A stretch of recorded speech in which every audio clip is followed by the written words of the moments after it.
नमस्कार दोस्तों, डोल में पोल चैनल में आप सब मित्रों का हृदय से अभिनंदन करता हूं।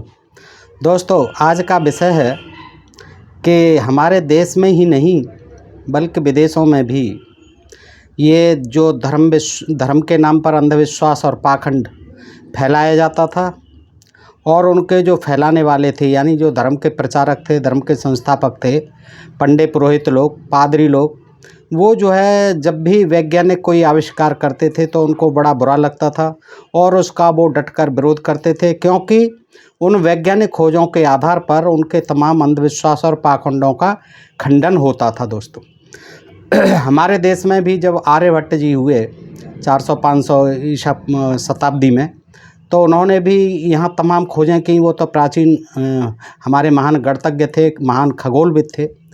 तो वेदों के अनुसार जो है पृथ्वी अचला कही जाती है और उसी के अनुसार तमाम धर्म ग्रंथों में यही मान्यता थी और यही लिखा हुआ है कि पृथ्वी अचल है। उसको जो है सुस्थिर कर दिया वहाँ से ला करके वराह ने, विष्णु जी ने समुद्र से निकाल करके स्थिर कर दिया। शेषनाग के फन पर टिकी हुई है, कभी कहते हैं गाय के सिर पर सींग पर टिकी हुई है। तो इस तरह की जो है बातें हैं अंधविश्वास और पाखंड भरी, क्योंकि उस समय लोगों में शिक्षा का विकास नहीं था, पढ़ने देते नहीं थे लोगों को। केवल एक ब्राह्मण वर्ग ने ही शिक्षा पर एक आधिपत्य जमाए रखा था। तो दोस्तों, जब भी खोज की, आर्यभट्ट ने जब खोज की सर्वप्रथम कि सूर्य जो है वो भी घूमता है और पृथ्वी घूमती है अपने अक्ष पर, लगभग 24 घंटे में एक बार घूम जाती है और वो पृथ्वी के इर्द गिर्द घूमती है।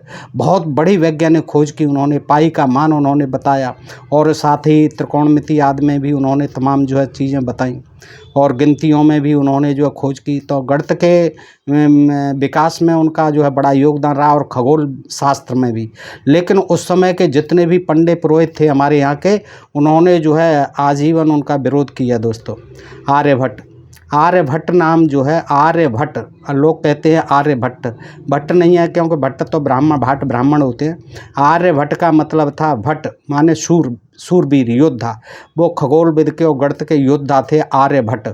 तो इसलिए दोस्तों, ऐसा देखा गया कि अंधविश्वास और पाखंड हमारे देश में आज भी है, चाहे उसका जो है कितना ही प्रतिरोध किया जाए, लेकिन आज भी अंधविश्वास की जड़ें बहुत गहरी हैं। और ऐसा नहीं कि हमारे यहाँ ही, आज से पहले जब वैज्ञानिक खोजें प्रारंभ ही हो रही थी, उस दौरान विदेशों में भी तमाम वैज्ञानिकों के साथ जो है बड़ा दुर्व्यवहार किया जाता था, उनको मार दिया जाता था, मृत्युदंड तक दे दिया जाता था। दोस्तों, कि तुमने ये खोज क्यों की, और ऐसा तो ये हमारे धर्म के सिद्धांतों के खिलाफ है, हमारी मान्यताओं के खिलाफ है, ऐसा प्रचार आप नहीं कर सकते। जबकि कोपरनिकस और ये तमाम वैज्ञानिक हुए विदेशों में, उन्होंने जो खोज की, तो उनके जो है जितने भी थे उनको सबका विरोध झेलना पड़ा उन पंडित पुरोहित पादरियों का। दोस्तों, आज ऐसा ही एक रोचक प्रसंग मैं आपके सामने रखता हूँ इटली का, कि वहाँ जो है ब्रूनो नाम के एक खगोल शास्त्री की किस तरह से पादरियों ने जो अपने न्यायालय के द्वारा सजा दे करके जला करके मार डाला। दोस्तों, ये बड़ा जो है चिंतनीय विषय है कि न केवल हमारे भारत में बल्कि विदेशों में भी इन वैज्ञानिकों का और नई वैज्ञानिक खोजों का हमेशा विरोध करते रहे ये धार्मिक अंधविश्वासी लोग। तो दोस्तों, ये 1600 ईस्वी की घटना है, बहुत प्राचीन घटना है। मैं इसको आपके समक्ष रखता हूँ। दोस्तों, आइए देखते हैं कि धार्मिक अंधविश्वास का शिकार ब्रूनो, ये वैज्ञानिक विकास की अंतरकथा आंतरिक विरोध और संघर्ष से भरी पड़ी है। प्राचीन समय में जब विज्ञान का इतना उन्नत रूप सामने नहीं आया था, लोग धार्मिक पाखंड और अंधविश्वास में इतना फंसे हुए थे कि वे विज्ञान के बारे में सोचना भी पाप समझते थे। विज्ञान के बारे में सोचना भी पाप समझते थे, क्योंकि उन्होंने बाइबल में पढ़ रखा था, ईश्वर ने पहले प्रकाश को अंधेरे से अलग किया। ऐसे हमारे धर्मशास्त्रों में लिखी हुई है कथा कहानी। प्रलय थी, अंधकार था, कुछ नहीं था, पानी ही पानी था, उसमें अंडा पैदा हुआ, सुवर्ण में अंडा था, उससे ब्रह्मा जी निकले, ये हुआ वो। तो इसी तरह बाइबल में भी लिखा है, बाइबल में लिखा है ईश्वर ने पहले प्रकाश को अंधेरे से अलग किया, फिर आकाश और जलहीन निर्जन पृथ्वी की सृष्टि की। इस प्रकार पृथ्वी सारे विश्व का केंद्र है वर्षा के रूप में आकाश से गिरने वाला जल आकाश जल है, जो आकाश के छोटे छोटे छिद्रों से रिस रिस कर पृथ्वी पर आता है। इस प्रकार की अन्य अनेक मनगढ़ंत बातों ने मानव समुदाय को बहुत दिनों तक ज्ञान के प्रकाश से दूर रखा। ईसाई पादरी विज्ञान और वैज्ञानिकों के विरोधी थे। ईसाई पादरी विज्ञान और वैज्ञानिकों के विरोधी थे। वे कहते थे, पादरी क्या कहते थे, ईसा मसीह के बाद हमें किसी ज्ञान विज्ञान की आवश्यकता नहीं है। ये ईसाई पादरियों का कहना था कि हमें ईसा मसीह के पश्चात किसी भी ज्ञान विज्ञान की आवश्यकता नहीं है। उनका जो ज्ञान विज्ञान है वही परम सत्य है। वे भोले भाले नागरिकों को तरह तरह से डराते और धमकाते थे। जो इनकी बात मानने को तैयार नहीं होता था उस पर तरह तरह के जुल्म ढाए जाते थे, ताकि ईसाई अंधविश्वास या उनके पवित्र धर्म ग्रंथ बाइबल और पादरी समुदाय के आगे कोई बोल न सके। और ऐसी ही कथा कहानियाँ हमारे देश में थी और उनका विरोध करने वालों को नास्तिक कह करके तमाम तरह की यातनाएं दी जाती थीं। इस प्रकार अतीत के इतिहास में इनका पवित्र चर्च विज्ञान और वैज्ञानिकों के रास्ते में काफ़ी दिनों तक रोड़ा बना रहा। विज्ञान के रास्ते का यह पत्थर आने वाले समय के लिए काफ़ी घातक साबित हुआ, क्योंकि विज्ञान की जो बातें होती थीं, जो अन्वेषण होते थे, खोजें होती थी, उनका ये लोग विरोध करते थे और उन्हें दबा दिया जाता था। और जो खोजकर्ता थे, जो आविष्कारक थे, जो वैज्ञानिक थे, उनको प्रताड़ित किया जाता था। क्योंकि अंधविश्वास में डूबे हुए इन ईसाई पादरियों ने न सिर्फ अपने अनुयायियों को प्रश्रय ही दिया, बल्कि उन्होंने तमाम ऐसे अपराध किए जो वैज्ञानिक इतिहास में काफ़ी महंगे साबित हुए। पादरियों के इस दमन चक्र ने हिपासिया, कोपरनिकस तथा गैलीलियो आदि अनेक वैज्ञानिक और खगोल शास्त्रियों को सताना शुरू किया। देखिए कौन कौन, ये कोपरनिकस ने जो खगोल शास्त्री थे ये, और हिपासिया और गैलीलियो, ये आदि अनेक वैज्ञानिकों को और खगोल शास्त्रियों को इन्होंने सताना शुरू किया पादरियों ने, ताकि वे टूट जाएं और अपने वैज्ञानिक अनुसंधान रोक दें। लेकिन इससे विज्ञान की प्रगति तो न रुकी, हाँ, इसके इतिहास में कई वैज्ञानिक शहीदों की प्रेरणा कथा अवश्य जुड़ती चली गई। तमाम वैज्ञानिक शहीद होते चले गए। प्रगति के उन आरंभिक दिनों में सत्य को स्वीकार करना कितना भयावह था, यह उस घटना से पता चलता है जब निकोलाई कोपरनिकस 1473-1543 ने आकाश में विभिन्न कोपरनिकस ने 1473 से 1543 के बीच में आकाश में विभिन्न ग्रहों का अध्ययन किया और उनकी स्थिति को एक मानचित्र में प्रदर्शित किया। उस महान खगोल विज्ञानी ने अपनी वह महान कृति जानबूझकर प्राचीन लैटिन भाषा में लिखी, ताकि पादरी उसे अच्छी तरह समझ न सकें। लैटिन भाषा में लिखी ताकि पादरी लोग उसे समझ न सकें। किसने? कोपरनिकस ने अपनी जो है खोज जो थी खगोल शास्त्र की, खगोल विज्ञान की। कहा जाता है कि कोपरनिकस ने अपनी खोजें काफ़ी पहले ही कर ली थीं, लेकिन वह बाइबल और उसके धर्म गुरुओं से काफ़ी डरा हुआ था, इसलिए उसने इसे कभी प्रकाशित नहीं करवाया। किसी प्रकार उसकी पुस्तक प्रकाशित हुई तो उसकी पहली प्रति कोपरनिकस के पास लाई गई। दोस्तों, यहाँ मुझे एक बात आ रही है आर्यभट्ट की, कि आर्यभट्ट जी ने जब ये खोज की कि सूर्य, पृथ्वी और चंद्रमा की छाया की वजह से सूर्य ग्रहण और चंद्र ग्रहण पड़ते हैं, तो इसका यहाँ के जो पंडे पुरोहित थे उन्होंने बड़ा विरोध किया और जमकर विरोध किया और आजीवन विरोध किया। और आज भी उनकी बातों को नहीं मानते हैं। आज भी वही राहु केतु वाली कथा प्रचलित है सब जगह, और यही मानते हैं कि राहु केतु जो है सूर्य चंद्रमा को डसने आते हैं। ये ज़बरदस्त अंधविश्वास आज भी हमारे समाज में फैला हुआ है, जबकि आर्यभट्ट ने जो है बहुत पहले ये देखिए अपनी खोजों से सिद्ध कर दिया था कि पृथ्वी की और सूर्य चंद्रमा की छाया से ही सूर्य ग्रहण चंद्र ग्रहण पड़ते हैं। तो दोस्तों, इस तरह का ये अंधविश्वास न केवल हमारे समाज में बल्कि विदेशों में भी रहा, लेकिन वहाँ जो है समाप्त होता चला गया और वैज्ञानिक खोजें होती चली गई। लेकिन हमारा देश जो है उससे पीछे चला गया और आज भी यहाँ अंधविश्वास आगे है और वैज्ञानिक खोजें बहुत पीछे हैं। तो दोस्तों, हाँ, किसी प्रकार उसकी पुस्तक प्रकाशित हुई भी, तो जब उसकी पहली प्रति कोपरनिकस के पास लाई गई तो उस समय वह इतना भयभीत हो चुका था कि अपने जीवन की अंतिम घड़ियां गिन रहा था। जब पहली प्रति लाई गई छपने के बाद तो कोपरनिकस को इतना भय था कि बस समझ लीजिए कि अब मेरी मौत सन्निकट है। कोपरनिकस ने अपनी इस पुस्तक में स्पष्ट किया कि पृथ्वी स्थिर नहीं है। पादरी भी ये मानते थे, उनकी बाइबल भी ये मानती थी कि पृथ्वी अचला है, जैसे भारत की तरह वो नहीं चलती है, बल्कि सूर्य चलता है। और हमारे यहाँ भी ये था कि सूर्य को 7 घोड़े जो है, 7 घोड़े के रथ में सूर्यदेव चलते हैं, सुबह से शाम तक जो है अपना पहुँचते हैं अपनी मंजिल पर। तो इस तरह से उन्होंने लिख रखा था दोस्तों। आज भी यही मान्यता है हमारे देश में, जबकि वैज्ञानिक खोजें हो रही हैं, हो चुकी हैं, लेकिन नहीं मानते। आर्यभट्ट जी ने ये बहुत पहले बता दी थी सारी बात। सूर्य के चारों ओर घूम रही है। कोपरनिकस ने अपनी इस पुस्तक में यह स्पष्ट किया कि पृथ्वी स्थिर नहीं है, बल्कि सूर्य के चारों ओर घूम रही है। कोपरनिकस ने देखो सर्वप्रथम ये बात बताई थी कि पृथ्वी स्थिर नहीं है, ये सूर्य के चारों ओर घूमती है। अतः पृथ्वी को विश्व का अचल केंद्र बिंदु नहीं समझना चाहिए। पृथ्वी से तारे बहुत दूरी पर स्थित हैं, जबकि सूर्य पृथ्वी से उनकी अपेक्षा बहुत नज़दीक स्थित है। और जो तारे हैं, बहुत तारे हैं सूर्य जैसे, जो कि पृथ्वी से बहुत दूरी पर हैं, वो दिखाई भी नहीं देते यहाँ पर, लेकिन सूर्य फिर भी उनकी अपेक्षा पृथ्वी के पास में है। चंद्रमा पृथ्वी के चारों तरफ घूम रहा है, ये भी कोपरनिकस ने बताया। जबकि बुध, शुक्र तथा मंगल आदि ग्रह पृथ्वी के नहीं बल्कि सूर्य के चारों तरफ घूम रहे हैं। कोपरनिकस की इन खोजों में बाइबल की धर्मांधता का स्पष्ट खंडन था। बाइबल की धर्मांधता का स्पष्ट खंडन था कोपरनिकस की इस पुस्तक में, क्योंकि बाइबल में पृथ्वी को विश्व का केंद्र बताया गया था। पृथ्वी को यानी इस ब्रह्मांड का केंद्र बताया गया था।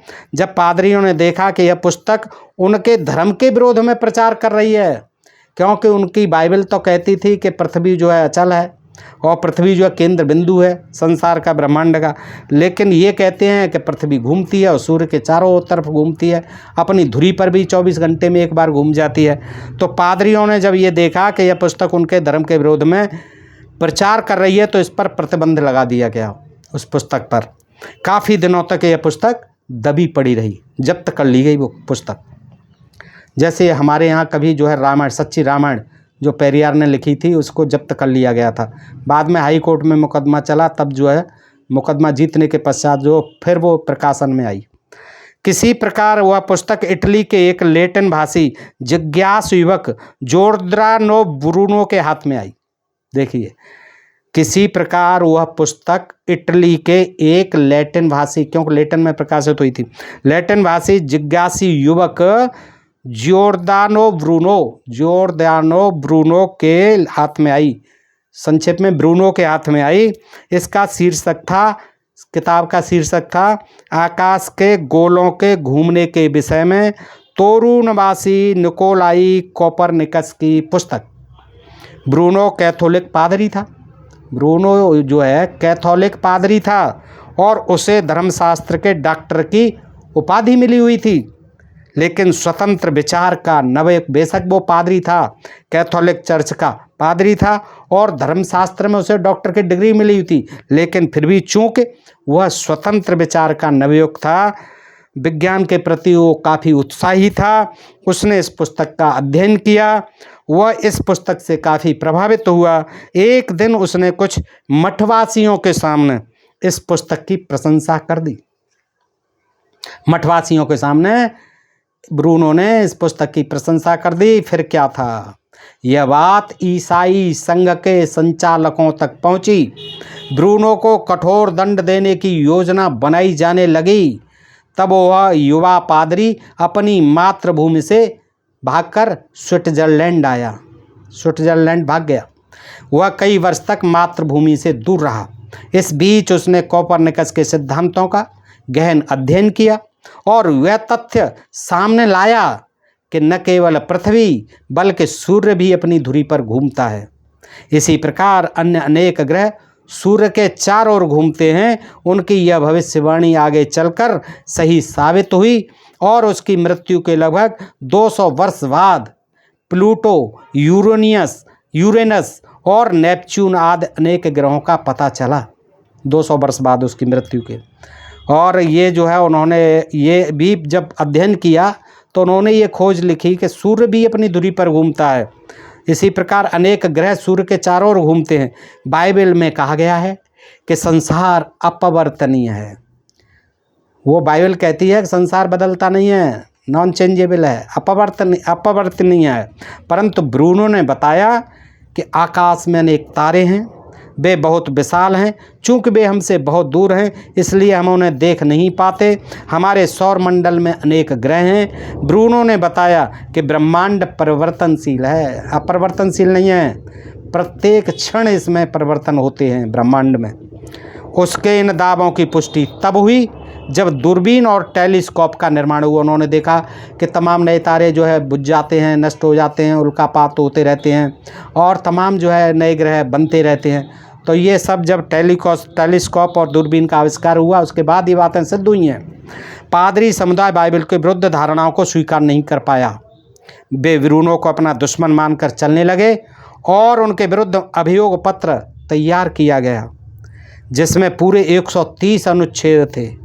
पादरियों ने इस महान खगोल शास्त्री को यीशु निंदक की उपाधि दी। उन्हें घोषित कर दिया ब्रूनो को यीशु निंदक, ये यीशु की निंदा करने वाला है, यीशु निंदक की उपाधि दी और उसे दंड देने का कुचक्र रचने लगे। परंतु ब्रूनो इटली से दूर स्विट्जरलैंड में रहकर साहस के साथ अपने इन सिद्धांतों का प्रचार करता रहा। ब्रूनो इधर काफ़ी दिनों से स्वदेश से दूर भटक रहा था। वह वापस मातृभूमि लौटना चाहता था ताकि अपने देश में ज्ञान का प्रसार कर सके। उसकी इस भावना को ध्यान में रखकर इटली के वैज्ञानिकों तथा चर्च के परम पवित्र न्यायालय ने उसे धोखे से इटली वापस बुलाने की योजना बनाई। देखिए क्या वैज्ञानिक भी साथ में थे और वहाँ के पादरी, न्यायालय के पवित्र न्यायालय के पादरी आदि, उन्होंने क्या षड्यंत्र किया कि इसे वापस बुलाइए इटली। अच्छा, वापस बुलाने की योजना बनाई। उसकी इस योजना में महत्वपूर्ण भूमिका निभाई एक इतालवी, इटली के ही धोखेबाज नवयुवक जियोवानी नीचे नीगो ने। उसने ब्रूनो का शिष्य बनने का कुछ रखकर कि आप आ जाइए इटली और मैं यहाँ आपका शिष्य बनूंगा और अनेक लोगों को शिष्य बनाऊंगा। तो उसने ब्रूनो का शिष्य बनने का कुछ चक्र रचकर उसे इटली वापस बुलाया और उसे धोखा देकर इटली के परम भयानक न्यायालय एक्विजिशियन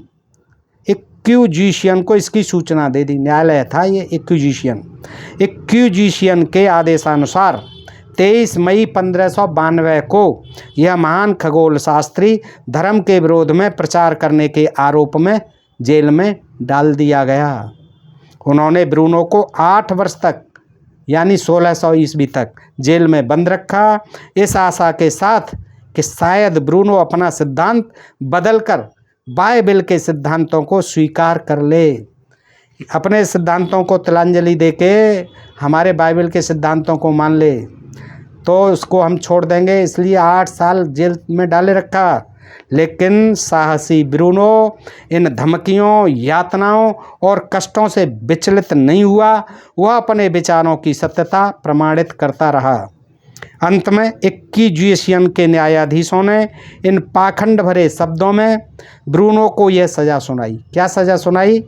पवित्र चर्च इस अपराधी को बिना खून बहाए मृत्यु दंड देने की प्रार्थना करता है, यानी इसका खून नहीं बहना चाहिए है। पवित्र चर्च जो है इस तरह की सज़ा देता है कि इसका मृत्युदंड हो और उसमें खून न बहाया जाए।